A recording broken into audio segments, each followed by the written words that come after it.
Hello guys, പത്രമാറ്റിൻ്റെ ഇന്നത്തെ episode റിവ്യൂയിലേക്ക് സ്വാഗതം. ഈ റിവ്യൂ ഇഷ്ടപ്പെടുകയാണെങ്കിൽ ഒന്ന് ലൈക്ക് ചെയ്ത് സബ്സ്ക്രൈബ് ചെയ്ത് സപ്പോർട്ട് ചെയ്യണേ. ആദർശിൻ്റെ വെറുപ്പോടെയുള്ള സംസാരം കേൾക്കുമ്പോൾ നയന പറയുന്നുണ്ട്, നേരത്തെയുള്ള എൻ്റെ സ്വഭാവം വെച്ചായിരുന്നെങ്കിൽ ഞാൻ ബോൾഡായിട്ട് നിന്ന് മറുപടി പറയാമായിരുന്നു. പക്ഷേ ഇപ്പോൾ എനിക്കതിന് സാധിക്കുന്നില്ല. കാരണം ആദർശേട്ടനെ ഞാൻ അത്രയ്ക്ക് സ്നേഹിക്കുന്നുണ്ട്. സ്നേഹിക്കുന്നവരുടെ മുഖത്ത് നോക്കി ബോൾഡായിട്ട് മറുപടി പറയാൻ പറ്റില്ലല്ലോ എന്നൊക്കെ. അത് കേൾക്കുമ്പോൾ ആദർശിന് എന്തോ ഒരു ബുദ്ധിമുട്ട് തോന്നുന്നുണ്ട്. എന്തെങ്കിലും പറയുകയാണ്. അതിനെന്താ നീ പറഞ്ഞു, നന്ദി കേട്ടവർ എന്ത് വേണേലും പറയുമെന്ന്. അതിന് ഞാൻ എന്ത് നന്ദികേടാ കാണിച്ചെന്ന് ആദർശേട്ടൻ എന്നോട് പറയാൻ പറയും. അതൊന്നും നിന്നെ ബോധിപ്പിക്കേണ്ട ആവശ്യം എനിക്കില്ല. നേരത്തെ നീ എൻ്റെ മുറിയിലേക്ക് വരുമ്പോൾ എനിക്ക് ഭയങ്കര വെറുപ്പും ദേഷ്യവുമായിരുന്നു. നിന്നെ കാണുന്ന പോലും എനിക്കിഷ്ടമില്ലായിരുന്നു. ആ ഒരു മാനസികാവസ്ഥയിലാണ് ഇപ്പം ഞാൻ നിൽക്കുന്നത്. നീ എത്രയും പെട്ടെന്ന് എൻ്റെ മുറിയിൽ നിന്ന് ഇറങ്ങിപ്പോകുന്നതാണ് നല്ലതെന്ന് പറയും. ഉടനെ നയന സങ്കടത്തോടെ കരഞ്ഞോട്ടൊക്കെ ഇറങ്ങിപ്പോവാണ്. അന്നേരം ആദർശ് പറയും, വിഷുവിൻ്റെ അന്ന് ഞാൻ നിൻ്റെ വീട്ടിലേക്ക് വരണമെന്ന് വിചാരിച്ചിരുന്നതാണ്. നിൻ്റെ അനിയത്തിയെ യാത്രയാക്കണം വരാനും ഞാൻ ഇരുന്നതായിരുന്നു. പക്ഷേ അതെനിക്ക് പിന്നീട് എനിക്ക് അങ്ങനെ തോന്നാത്തതിന് കാരണം നിന്നോടുള്ള ദേഷ്യമാണ്. അതെനിക്ക് അത്രയ്ക്ക് വെറുപ്പായിപ്പോയി നിന്നോട്. അത് കാരണം നീ ആയിട്ടുള്ള ഒരു ബന്ധം ഇനി എനിക്ക് ആവശ്യമേ ഇല്ല. നീ ഇവിടുന്ന് ഇറങ്ങിപ്പോകാൻ പറയും. അന്നേരം നയന പോകാൻ നേരത്ത് ചോദിക്കുന്നുണ്ട്, ആദർശേട്ടന് ചായയോ കാപ്പിയോ വല്ലതും വേണമെന്ന്. അതൊക്കെ തരാൻ ഇവിടെ വേറെ ആളുണ്ട്. നീ ഇനി എൻ്റെ മുമ്പിൽ പോലും വന്നു പോയേക്കരുത്. നീ എനിക്കിനി ഒരു ആഹാരം എടുത്ത് തന്നേക്കരുതെന്നൊക്കെ പറഞ്ഞ് ദേഷ്യപ്പെട്ട ആദർശകത്തേക്ക് പോകുമ്പോൾ നയന കരഞ്ഞുകൊണ്ട് പുറത്തേക്ക് അങ്ങ് പോവുകയാണ്. പിന്നീട് കാണിക്കുന്ന അനിയാണ്. അനിക്ക് ആകെ സങ്കടമാണ്. നന്ദുവിൻ്റെ കാര്യം ഓർത്ത് തന്നെ ഇരിക്കുകയാണ്. എന്നിട്ട് മനസ്സിലോർക്കുന്നുണ്ട്, ആരൊക്കെ എന്തൊക്കെ പറഞ്ഞെന്ന് പറഞ്ഞാലും അവളെ എനിക്ക് മറക്കാനും പറ്റത്തില്ല. അവളെൻ്റെ മനസ്സിലേക്ക് ആഴത്തിൽ ഒന്നുകൂടെ ഉറക്കുക മാത്രമാണല്ലോ ചെയ്യുന്നതെന്ന്. അപ്പം പിന്നെ നന്ദുവിനെ കാണിക്കുന്നുണ്ട്. നന്ദുവിന് ഇതേ മാനസികാവസ്ഥയാണ്. അനിയെക്കുറിച്ച് തന്നെയാണ് ഓർക്കുന്നത്. എൻ്റെ വീട്ടുകാരെ പിരിഞ്ഞതിൽ എനിക്ക് ഇത്രയും സങ്കടം വരുന്നില്ല, പക്ഷേ അനിയെ പിരിഞ്ഞ കാര്യം എനിക്ക് സഹിക്കാൻ പറ്റുന്നില്ല എന്നുള്ള രീതിയിലാണ് എൻ്റെ മനസ്സ് എന്നൊക്കെ ഓർത്ത് അനിയുടെ ഫോട്ടോ ഒക്കെ എടുത്ത് നോക്കിക്കൊണ്ടിരിക്കുന്നുണ്ട്. ആ സമയത്ത് ഗോവിന്ദൻ ആകെ സങ്കടപ്പെട്ടിരിക്കുകയാണ്. കനകയും വന്നിരിക്കുന്നുണ്ട്. നന്ദുവിനെ വിളിച്ചില്ലല്ലോ, ഒന്ന് വിളിച്ചാലോ എന്നൊക്കെ ഓർത്ത് എനിക്കങ്ങ് സങ്കടമാണെന്നൊക്കെ പോയതിൻ്റെ പേരിലൊക്കെ എന്നൊക്കെ പറഞ്ഞുകൊണ്ടിരിക്കുമ്പോഴത്തേന് നവി അങ്ങോട്ട് വരും. മോളെ നന്ദൂട്ടനെ വിളിച്ചായിരുന്നു എന്ന് കനക ചോദിക്കുന്നുണ്ട്. ഇല്ലമ്മ ഇപ്പം വിളിക്കാമെന്ന് പറഞ്ഞ ഉടനെ തന്നെ നവിയെ ഫോൺ വിളിക്കുന്നുണ്ട്. നന്ദു പറയും, ചേച്ചി എങ്ങനെയുണ്ട്, സുഖമാണോ എന്നൊക്കെ ചോദിക്കുന്നുണ്ട്. മോളെ എന്താ വിളിക്കാഞ്ഞെന്നൊക്കെ ചോദിക്കും. എനിക്ക് നിങ്ങളുടെ സൗണ്ട് കേൾക്കുമ്പോൾ ഭയങ്കര സങ്കടമാണ് ചേച്ചി, അതുകൊണ്ടാണ് ഞാൻ വിളിക്കാതിരുന്നത്. അച്ഛൻ ഇവിടെ അടുത്തുണ്ട്, കൊടുക്കാമെന്ന് പറഞ്ഞ് നവിയ ഉടനെ ഫോൺ ഗോവിന്ദന് കൊടുക്കും. ഗോവിന്ദൻ ഫോൺ വിളിച്ച് ഉടനെ വിശേഷങ്ങളൊക്കെ തിരക്കുന്നുണ്ട്. കനകയുടെ കയ്യിലും ഫോൺ കൊടുക്കും. കനകയ്ക്കാണെങ്കിൽ ഫോൺ കിട്ടുമ്പോൾ തൊട്ടേ കരച്ചിലാണ്. കനകയുടെ സൗണ്ട് കേൾക്കുമ്പോൾ നന്ദുവിനും ഭയങ്കരമായിട്ട് സങ്കടമൊക്കെ വരുന്നുണ്ട്. അതാമ്മേ ഞാൻ വിളിക്കാഞ്ഞത്, ഇതുപോലെ നിങ്ങളെയൊക്കെ കാണാൻ എനിക്ക് തോന്നും, ഇവിടെ നിൽക്കാൻ തോന്നുന്നില്ല എന്നൊക്കെ പറയും. നിനക്ക് അവിടെ കൂട്ടുകാരെയൊക്കെ കിട്ടിയെന്ന് ചോദിക്കും. എനിക്ക് തുഷാരെന്ന് പറഞ്ഞൊരു കൂട്ടുകാരി റൂമിലുണ്ട്, കുഴപ്പമില്ല എന്നൊക്കെ പറയും. ഉടനെ നവിയ പിന്നെ ഫോൺ മേടിച്ചിട്ട് പറയുന്നുണ്ട്, മോളെ നീ ആഹാരമൊക്കെ നന്നായിട്ട് കഴിക്കണം കേട്ടോ, ആഹാരം കഴിക്കാതിരിക്കരുത്. അമ്മ ഉണ്ടാക്കുന്ന ഫുഡല്ലേ ഇതുവരെ നീ കഴിച്ചിട്ടുള്ളൂ. ഇനിയിപ്പോൾ ക്യാൻറ്റീനിലെ ഫുഡൊക്കെ നീ അഡ്ജസ്റ്റ് ചെയ്യണം, നന്നായിട്ട് കഴിച്ചേ പറ്റത്തുള്ളൂ. ഇനിയിപ്പോൾ ട്രെയിനിങ് ഒക്കെ ഭയങ്കര കട്ടിയാണ്, അതനുസരിച്ചുള്ള ഫുഡൊക്കെ കഴിക്കണം. നീ എന്തായാലും ഇവിടുത്തെ കാര്യമൊന്നും ഓർത്ത് വിഷമിക്കണ്ട. ഇനിയിപ്പോൾ 2 ആഴ്ച കഴിയുമ്പോഴത്തേന് നീ അതെല്ലാം അങ്ങ് മറന്നോളും. പിന്നെ അവിടുന്ന് പോരാനായിരിക്കും നിനക്ക് ബുദ്ധിമുട്ടെന്നൊക്കെ പറയും എന്ന് പറഞ്ഞ് ഫോണൊക്കെ വെക്കുന്നുണ്ട്. അന്നേരത്തേന് അതിന് മുമ്പ് ചോദിക്കുന്നുണ്ട്, നയനെ വിളിച്ചായിരുന്നോ എന്നൊക്കെ നന്ദി ചോദിക്കും. ഒരെണ്ണം പറയും വിളിച്ച് എന്ന് പറയും. അവരുടെ പിണക്കങ്ങളൊക്കെ മാറിയോ എന്ന് ചോദിക്കും. എന്തായാലും ആദർശേട്ടൻ അങ്ങനെ ഒത്തിരി ദിവസമൊന്നും നയനയായിട്ട് പിണങ്ങിയിരിക്കാനൊന്നും പറ്റത്തില്ലല്ലോ മോളെ, അവൾ മോളെ വിളിച്ചോളും എന്നൊക്കെ പറഞ്ഞ് ഫോൺ വെക്കും. പിന്നീട് നവിയ ഗോവിന്ദനെയും കനകയൊക്കെ ആശ്വസിപ്പിക്കുന്നുണ്ട്.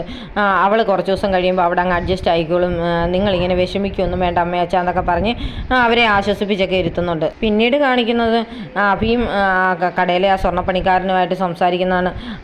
അയാൾ പറയുന്നുണ്ട്, എനിക്ക് ഇത് ഭയങ്കര പേടിയാണ് സാറേ പോലീസിനെ. കഴിഞ്ഞ പ്രാവശ്യം നമ്മുടെ ബ്രാഞ്ചിലാണെങ്കിൽ ഒരു സ്വർണം മോഷണം പോയിട്ട് എന്നെ പോലീസുകാർ ക്വസ്റ്റ്യൻ ചെയ്തു. എനിക്കാണ് പോലീസെന്ന് കേൾക്കുന്നതേ പേടിയാണ്. എൻ്റെ വെപ്രാളം കണ്ടിട്ട് അവരെന്നെ പല പ്രാവശ്യം ക്വസ്റ്റ്യൻ ചെയ്തതാണ്. എന്നിട്ട് അന്നേരം എന്നെ രക്ഷിച്ചത് മൂർത്തി സാറായിരുന്നു. ഞാൻ നിരപരാധിയാണെന്നും അങ്ങനെയൊന്നും ചെയ്യില്ല എന്നൊക്കെ പറഞ്ഞ് എന്നെ രക്ഷിച്ചെടുത്തത് സാറായിരുന്നു.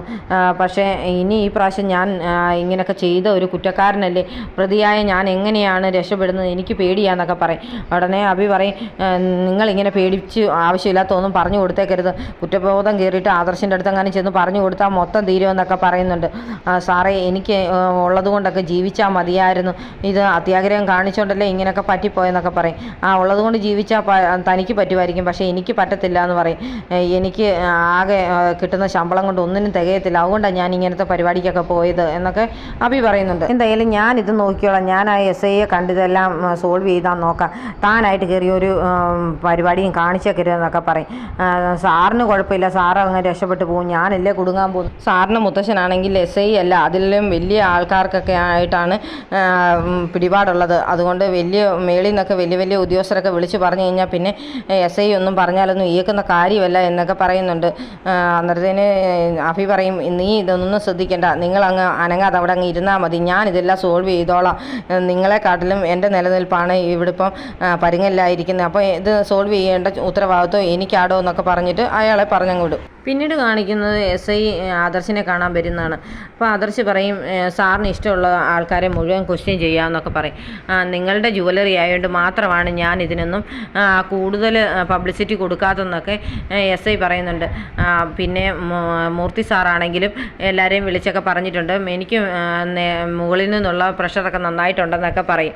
അതിന് സാരമില്ല സാർ, ഞങ്ങളുടെ ജുവലറിയിൽ ഇങ്ങനൊരു സംഭവം നടന്നിട്ടുണ്ടെങ്കിൽ അതിൻ്റെ ശരിയായ കുറ്റവാളിയെ കണ്ടെത്തുക എന്നുള്ളത് ഞങ്ങളുടെയും കൂടെ കടമയല്ലേ, അതുകൊണ്ട് സാറൊന്നും നോക്കണ്ട, ഞങ്ങളുടെ ജുവലറിയിൽ ആരെ വേണേലും ക്വസ്റ്റ്യൻ ചെയ്യുന്നതിനും കസ്റ്റഡിയിലെടുക്കുന്നതിനൊക്കെ സാറിന് അധികാരം ഉണ്ടായിരിക്കുന്നതാണെന്ന് പറയും. ഇതൊക്കെ പുറത്തു നിന്ന് അഭി ഒളിഞ്ഞു നിന്ന് കേൾക്കുന്നൊക്കെ ഉണ്ട്. അന്നേരം SI പുറത്തേക്ക് പോകുന്ന പുറകെ തന്നെ അഭി പുറകെ ചെല്ലും. എന്നിട്ട് SIയെ വഴി വെച്ച് കാണുമ്പോൾ പറയുന്നുണ്ട്, സാർ ഈ കേസ് എങ്ങനെയും ഒന്ന് ഒതുക്കി തീർക്കാനായിട്ട് സഹായിക്കണം എന്നൊക്കെ പറയും.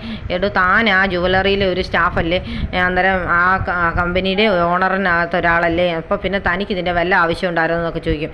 എൻ്റെ സാറേ, എനിക്കിപ്പം അവിടുത്തെ സാലറി കൊണ്ടൊന്നും കാര്യം നടക്കുകയില്ല, അത് കാരണമാണ് ഞാനിപ്പം ഇങ്ങനൊരു പരിപാടി ചെയ്തത്, അതുകൊണ്ട് സാർ എന്നെ സഹായിച്ച സാറിനുള്ളതോടൊക്കെ ഞാൻ തന്നേക്കാം, ഇന്ന് വൈകിട്ട് ക്ലബ്ബിൽ വെച്ച് വരുമ്പോൾ ബാക്കി പൈസയൊക്കെ തരാം എന്നൊക്കെ പറയുമ്പോൾ സാർ പറയാം, ശരിയാ, ഞാൻ വേണമെങ്കിൽ എഴുതിയാൽ തീരാവുന്ന കേസേ ഉള്ളെന്നൊക്കെ പറയും.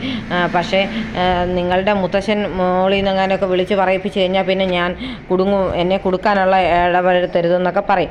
ഇല്ല സാറേ, ഞാൻ ആരെയും കൊടുക്കാനൊന്നും ഇടപെടുകയില്ല എന്നൊക്കെ പറഞ്ഞ് മാക്സിമം സോപ്പിട്ട് നിൽക്കുകയാണ് അഭി. ആദർശും അജയനും ജയനും ഇല്ലാണ്ട് മുത്തശ്ശനുമായിട്ട് ജുവലറിയിലെ പ്രശ്നങ്ങളൊക്കെ ഡിസ്കസ് ചെയ്യുന്നുണ്ട്.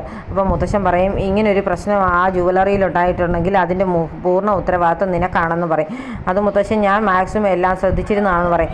നീ ശ്രദ്ധിച്ചിരുന്നെങ്കിൽ ഇങ്ങനെ സംഭവിക്കില്ലായിരുന്നു, ഇങ്ങനൊരു കള്ളസ്വർണ്ണമൊക്കെ നമ്മുടെ ജുവലറി വഴി വന്ന് വിറ്റിട്ടുണ്ടെന്ന് അറിയുന്നത് നമുക്ക് നാണക്കേടാണ്, മറ്റ് ജുവലറിക്കാരൊക്കെ ഇതുവരെ അറിയാതിരിക്കുകയെന്നാണ് നമ്മൾ വിചാരിച്ചിരിക്കുന്നത്, പക്ഷേ പലരും ഇതൊക്കെ അറിഞ്ഞിട്ടുണ്ട്, അത് എങ്ങാനും സ്പ്രെഡായാൽ നമ്മളുടെ ജുവലറിക്കും നമ്മുടെ കമ്പനിക്കും എല്ലാം കുഴപ്പം വരുമെന്നൊക്കെ മുത്തശ്ശൻ പറയും. ഞാൻ എല്ലായിടത്തും ശ്രദ്ധിച്ചിരുന്നതാണ് മുത്തശ്ശ എന്നൊക്കെയാണ് ആദർശ് പറയുന്നത്. എന്തായാലും നീ ഒന്നുകൂടെ ശ്രദ്ധിക്കേണ്ടതായിരുന്നു എന്ന് പറയും. എന്നാലും നമ്മളുടെ കമ്പനിയിലെ സ്റ്റാഫൊന്നും അങ്ങനെയൊന്നും ചെയ്യുന്നതല്ലല്ലോ, പിന്നെ ആരാണ് ഇങ്ങനെ ഒരു പരിപാടി ചെയ്യുന്നതെന്നൊക്കെയാണ് മുത്തശ്ശൻ ചോദിക്കുന്നത്. അപ്പോൾ അജയൻ പറയും, ഞങ്ങൾക്ക് സംശയം എത്രയൊക്കെയാണെന്ന് പറഞ്ഞാൽ അഭിയാണെന്ന് പറയും. അതൊക്കെ അന്നേരം പുറത്ത് നിന്ന് നിന്ന് കേൾക്കുന്നുണ്ട് ജലജ.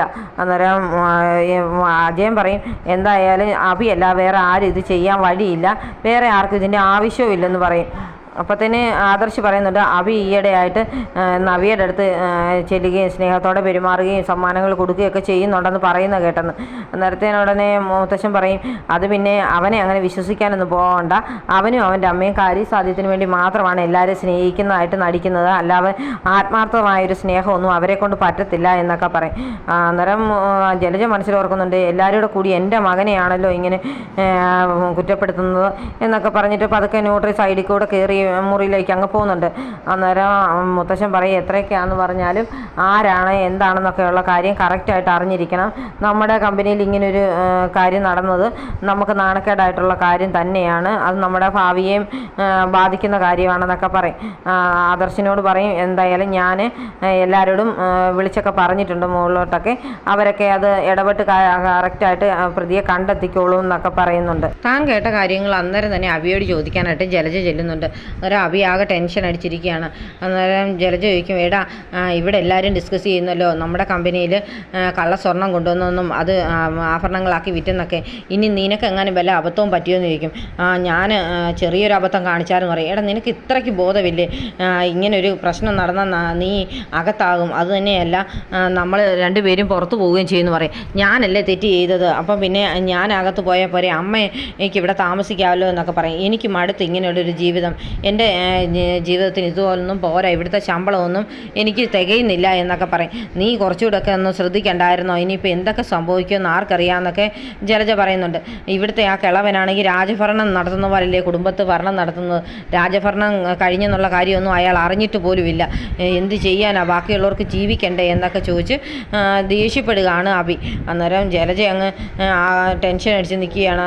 ജലജയുടെ മനസ്സിൽ മുത്തശ്ശൻ പറഞ്ഞ വാക്കുകളാണ് ഇങ്ങനെ, ഇനിയിപ്പം ഈ അഭിയാണ് അങ്ങനെ ഒരു തെറ്റ് ചെയ്തെങ്കിൽ അവന് ജുവലറിയിലോ ഈ വീട്ടിലോ ഒരു സ്ഥാനം ഉണ്ടായിരിക്കില്ല എന്നുള്ളത് ജലജ ഇങ്ങനെ മനസ്സിൽ ഓർക്കുകയാണ്. അത് ഓർത്തുകൊണ്ട് നിൽക്കുന്ന ജലജയെ കാണിച്ചുകൊണ്ടാണ് ഇന്നത്തെ എപ്പിസോഡ് അവസാനിക്കുന്നത്.